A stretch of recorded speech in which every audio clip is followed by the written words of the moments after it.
My husband's ex's affair partner buzzed my son's head on accident after my son said he wanted to grow it out, but when I called her, she claimed it was just hair and that it would grow back, so I reminded her how nasty she truly is. I, 30F, married my husband, Alex, 31M, about a year ago, but we've been together for 4 years. He was previously married, and after they had agreed to divorce, she told him she was pregnant. We'll call his ex Kate, 30F. Kate had been cheating on Alex with Jess, 32F, for about a year. I had known Alex for years through mutual friends, and I met his son when he was 6 months old. So present day, Kate and Jess are together still, but very hot and cold. I went to pick up my stepson from school. Jess had dropped him off, and he seemed quiet and sad. I asked him what was wrong, and he said he was sad because he had no hair. He has beautiful curly hair. He told us he wanted to grow out into a mullet. At that time, my husband cleared it with his mom that they were both okay with that, and she agreed to have me trim it as needed, like around his ears. He took his hat off, and it was buzzed down to his scalp. I was shocked but just said, "Well, I think you look very handsome, but I thought you wanted to grow it out. Why did you cut it?" Apparently Jess was going to trim it and forgot to put a guard on. When she realized that, it was too late and she had to buzz it. When we got home, I called Kate. She didn't know how bad the haircut was and was tied up at a work event. She suggested I make sure I get the whole story on what happened, so with her permission I went right to Jess after I called my husband, who was driving home from a couple hours away, and explained what was going on. So I called Jess, asked to verify what he said and tell her how upset he was. She said that is exactly what happened but didn't see why it was such a big deal. She kept saying I'm overreacting and it's just hair, so I tried to explain that as a kid there's so much he doesn't get a say in, so it was a big deal to him. I told her she should never go near his head with clippers again. She came back with, "Well, you're not his mom," and when I reminded her she wasn't either, she said, "I'm a hell of a lot closer than you. I've been there since day one," to which I said, "Yeah, because you were an affair partner. Don't cut his hair again," and hung up. I called my husband back to explain everything and calm down. He had been on the phone with Kate discussing things as well, and I texted Kate to give an overview and say I was sorry if I overreacted. It's the next day and Jess is trying to tell Kate I shouldn't be allowed to cut his hair if she can't, and I need to get my parenting privileges taken away. I think that's crazy.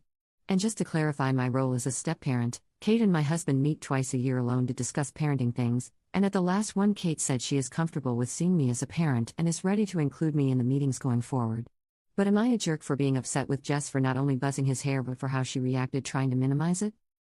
Update 1. I ended posting this in a couple places, so I figured I'd put one update on this account for anyone who goes through the effort to check for one.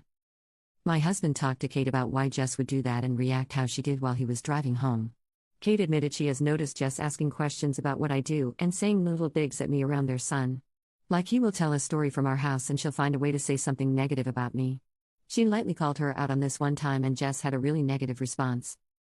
Kate and my husband were going to meet tomorrow to talk about it, but Kate called me very upset saying they got in a fight. She doesn't have a lot of family, so this isn't the first time she has called me, needing someone to talk to that knows the whole dynamic. I said she could come over and talk about it if she wanted, and she took me up on it.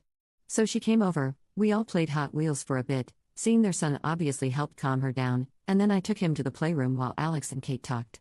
Apparently Jess is tired of not being treated like as much of a parent as me in her eyes and cut his hair on purpose, basically to make a parenting decision that couldn't be reversed.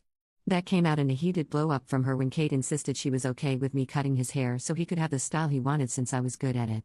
Some more heated words were shared and Jess gave Kate the ultimatum of treat me as good as you do her or we're done. Then she stormed off and Kate called me. Next, Kate and Alex came in and talked to their son alone and asked some gentle questions about Jess while they played. He said sometimes she yells and he doesn't like it, she has spanked him, and he wouldn't be sad if she wasn't there.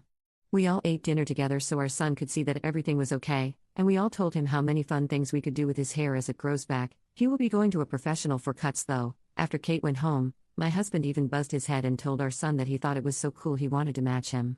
As of now, Kate is planning to end things for good and I sure hope it sticks. Update 2.